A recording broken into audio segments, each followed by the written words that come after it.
Hello, hello à tous, nous sommes heureux de vous retrouver. C'est le moment que vous attendez tous sur le canapé jaune. Sur le canapé jaune, aujourd'hui, nous allons parler de design, nous allons parler de créativité, nous allons parler de transformation avec une personne que vous connaissez peut-être, mais si vous ne la connaissez pas, vous allez la découvrir. Vous savez qu'aujourd'hui, le mobilier prend de plus en plus de place dans notre environnement et nous avons des personnes magiques, des personnes qui se sont distinguées dans la transformation, bien sûr, du bois, dans la transformation de beaucoup de matières pour vous offrir des mobiliers. Nous avons le plaisir de recevoir quelqu'un qui excelle dans ce domaine. C'est une dame, vous l'aurez compris, et elle, c'est Madame Azad Mwanga. Je t'appelle comment? Maître? Ou alors, parce que celui qui excelle, qui coordonne un peu dans un atelier ou dans un... On l'appelle souvent maître. Ouais. Est-ce que moi je t'appelle maître? Je t'appelle Madame Azad? Je dis quoi? Alors, il faut faire comme tout le monde, maîtresse Azad, et j'adore ça. Voilà, maîtresse Azad. Oui. Bienvenue sur le canapé jaune. Merci. Très confortable, le canapé jaune. Mais je sais que tu auras des choses à dire, hein, parce que toi-même, tu es dans le domaine. Bien sûr. Donc,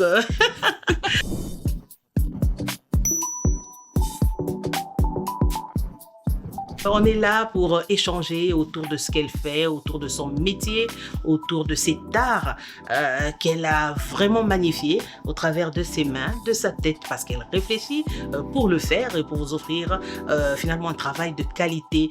Pour commencer, j'ai envie de savoir, ça va? Tu te sens à l'aise? Oui, ça va très très très bien parce que c'est ce que je disais tout à l'heure, je suis devant ma star aussi un peu, donc du coup je suis détendue, je suis entre, c'est vrai, beaucoup d'émotions, mais c'est un honneur pour moi d'être interviewée par Tata Gogo. Je suis touchée, ça me fait plaisir. Alors, qui est Azad Mwanga? Comment vous pouvez vous présenter chez ceux qui nous regardent? Alors, Azad Mwanga, c'est une géologue de formation. Et puis, je veux dire, une tapissière d'ameublement de profession. Voilà, s'il faut me décrire, je dirais vraiment Azad Mwanga, c'est une tapissière d'ameublement dans l'âme, quoi. Simplement. Simplement, oui. Mais qu'est-ce qui t'a poussé à te lancer dans, j'ai envie de dire, dans le secteur du mobilier, de la décoration?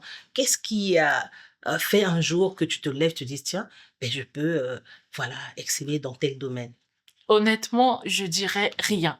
Honnêtement, en tout cas, hein, je dirais, je n'ai pas chéri l'idée de devenir un jour tapissière d'ameublement. Non, ça s'est fait, je veux dire, par la force des choses.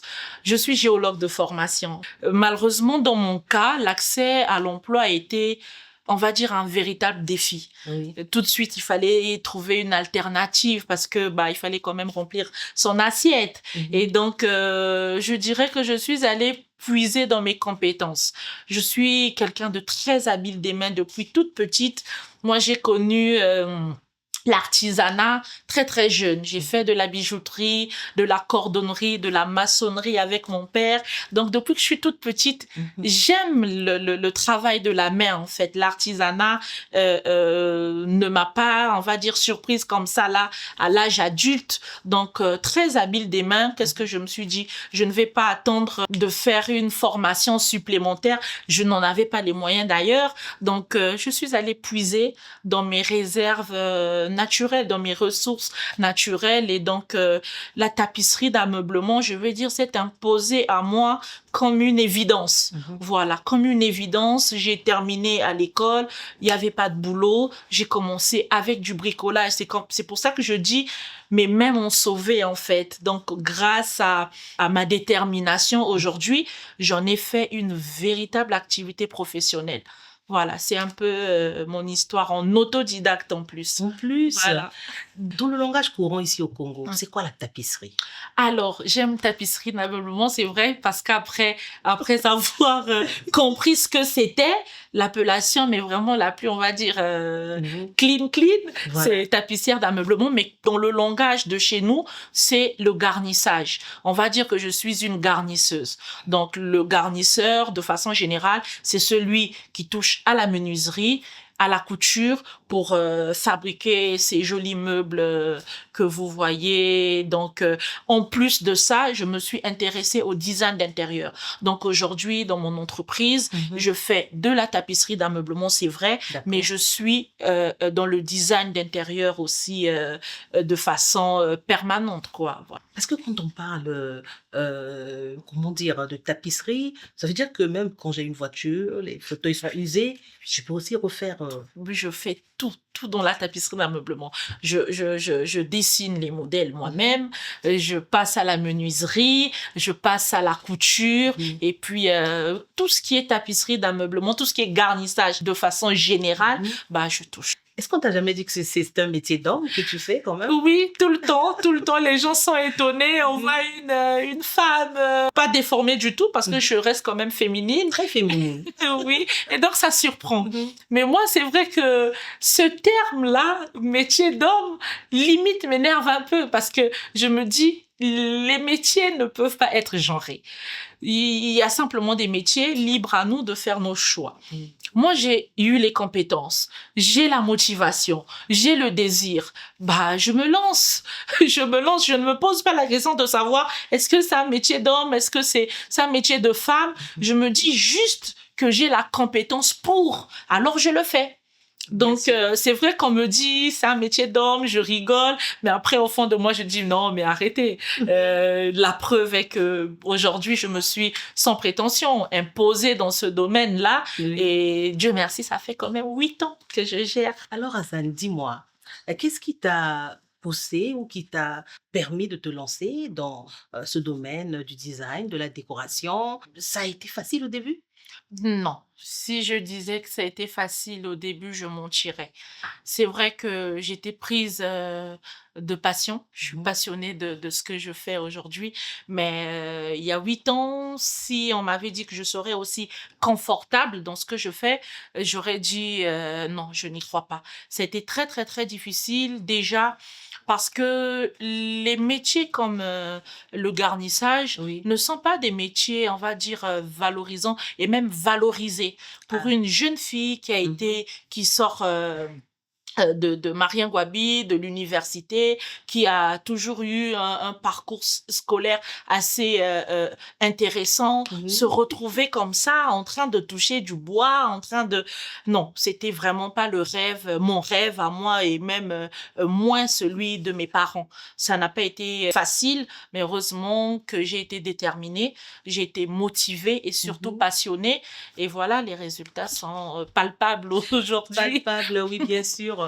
Le rôle des femmes dans l'industrie du design est souvent un peu sous-estimé, voilà. Mais qu'est-ce que tu as remarqué depuis que tu t'es lancée?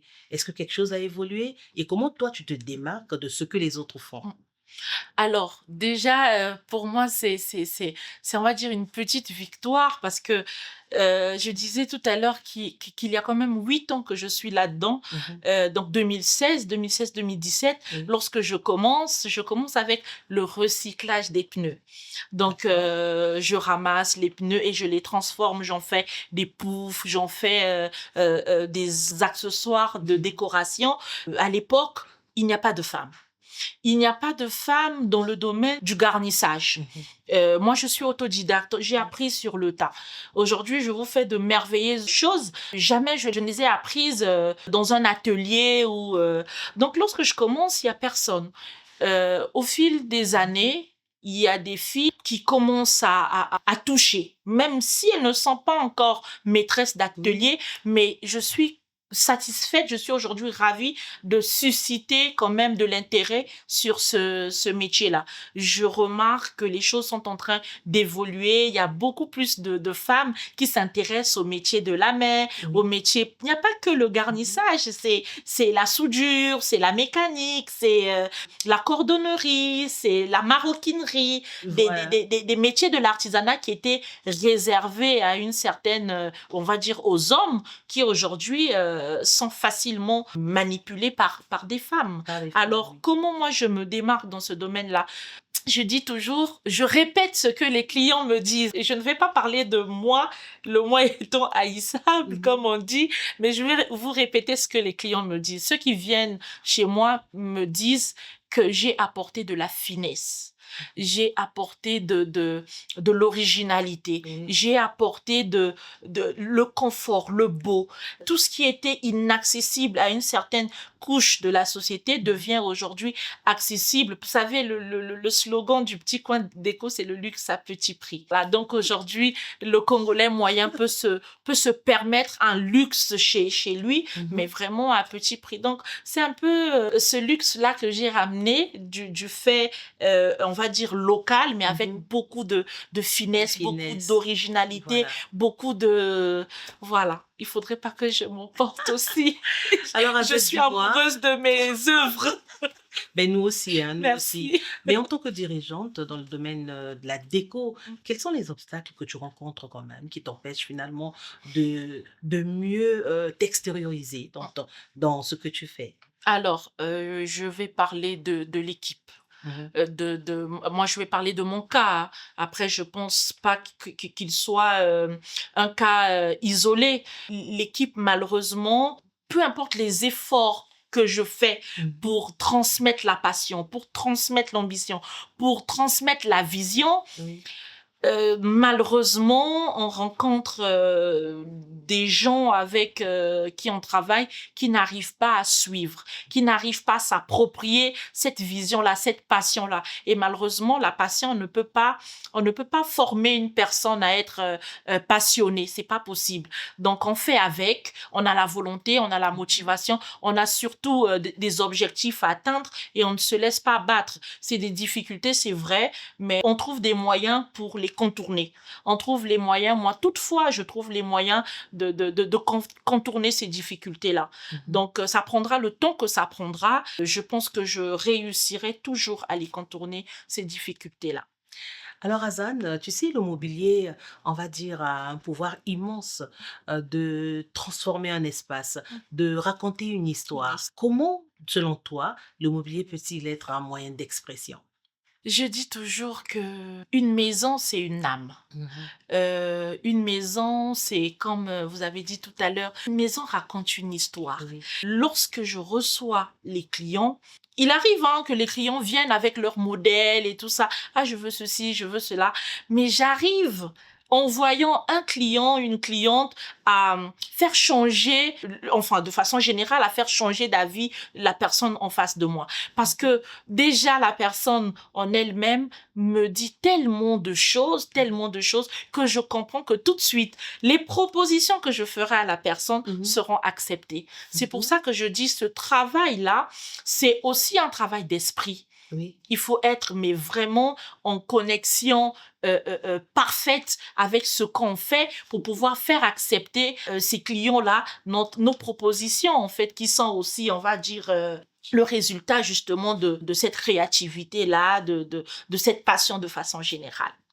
Les jeunes femmes sont de plus en plus intéressées à faire ce genre de métier, donc celui que tu fais, mais elles n'ont peut-être pas de modèle. Quel est le message que tu peux leur adresser aujourd'hui? Le message, il est tout simple. C'est vrai que les modèles de réussite dans ce domaine-là, on en compte au bout des doigts. Mais moi, j'ai envie de dire aux jeunes femmes, aux jeunes Congolaises, vous avez une Azane qui a osé, une Azane qui a été mais tellement résiliente qu'aujourd'hui, elle est en train de savourer les fruits de sa résilience. Le seul conseil, mais vraiment ce qui me tient à cœur, c'est vraiment de dire à ces jeunes femmes-là d'emboîter le pas.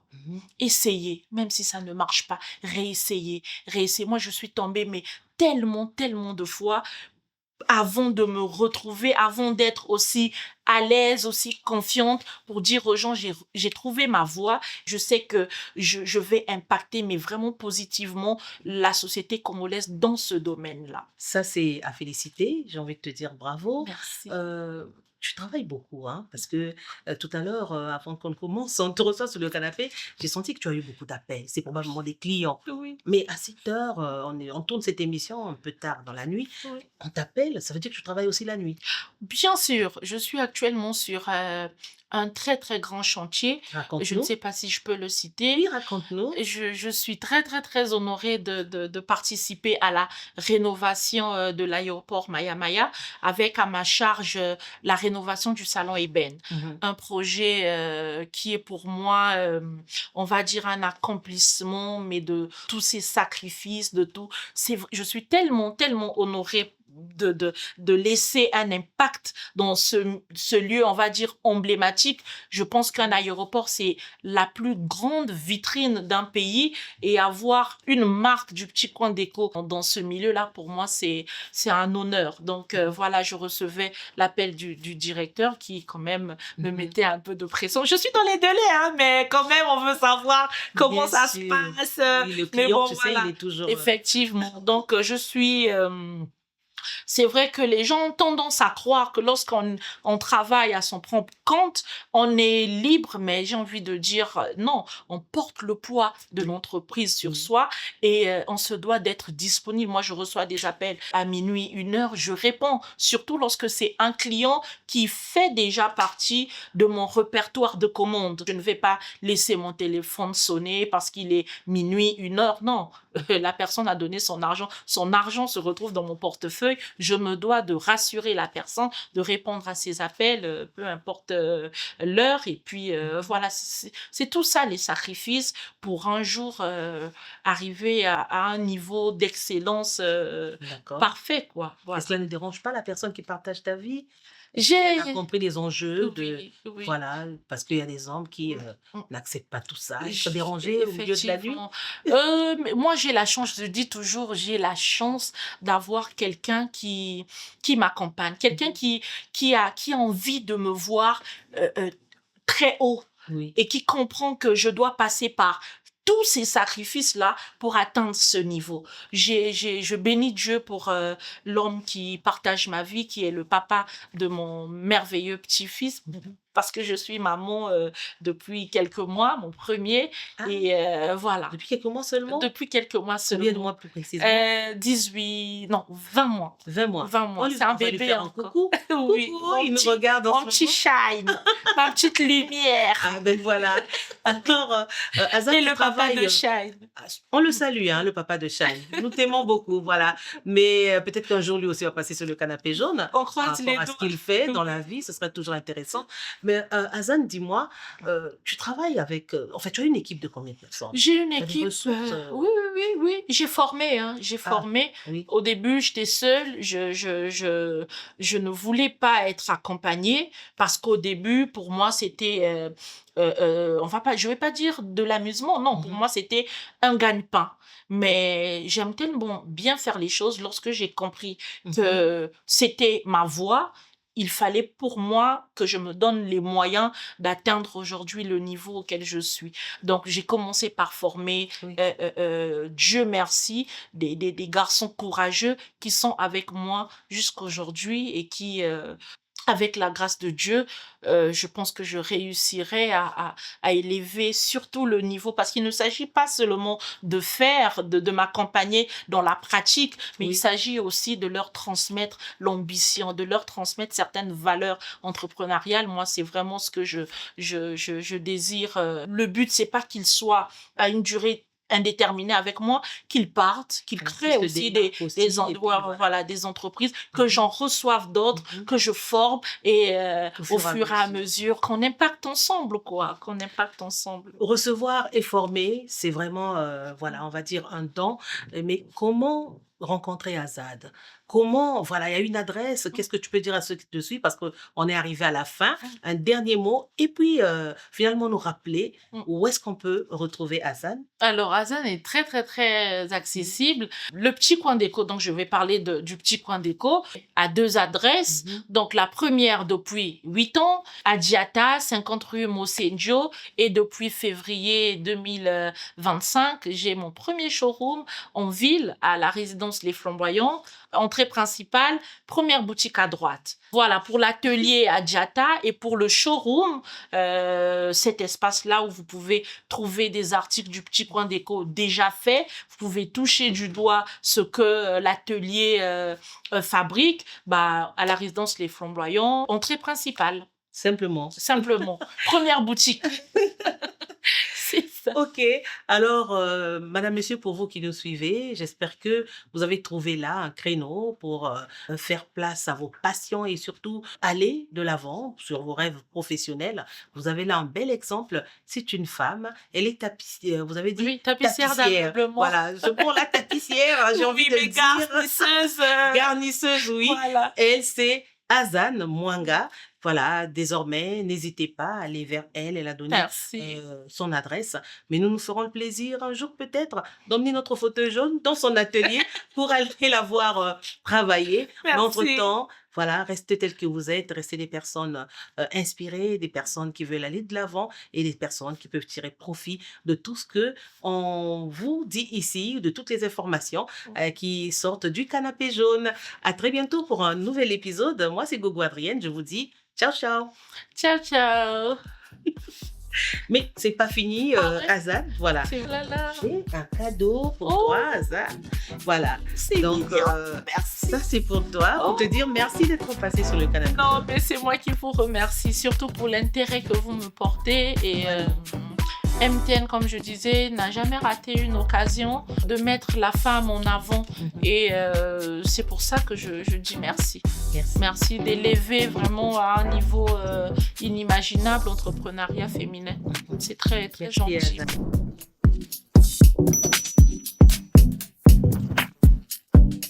Elembo, il y a MTN, l'empreinte du progrès.